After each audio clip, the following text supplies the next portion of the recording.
Lagi mo ba itong tinatanong, saan ko kaya pwedeng ilagay itong ipon ko para hindi lang siya natutulog?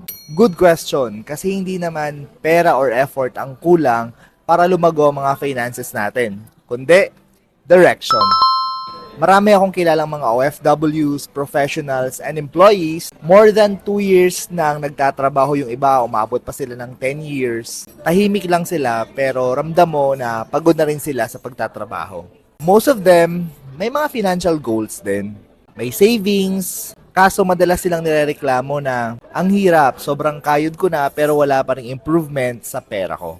Sinasabi din nila na gusto ko na mag-business pero wala akong oras para aralin ang pagnenegosyo. Natatakot din sila kasi baka mapunta lang sa wala ang mga pinaghirapan nila. Tama naman yon. Ang pagnenegosyo kasi, it's not for everyone. Kailangan ng commitment. Bakit? Kasi pag magnenegosyo ka, gagawa ka ng sistema para lumago ang pera mo. Maraming tao ang gustong magsimulang magnegosyo.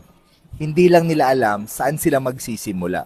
Kailangan lang nila ng tao na mag-guide sa kanila so that they won't waste their time, money, and effort. And that's why I founded PEA at inopen namin ang Phonepreneur program. The goal is para maturuan namin ang mga tao na mapalago yung pera nila by doing business, learning business, and ma-enjoy ang freedom na pwedeng ma-achieve by just doing business using their phone.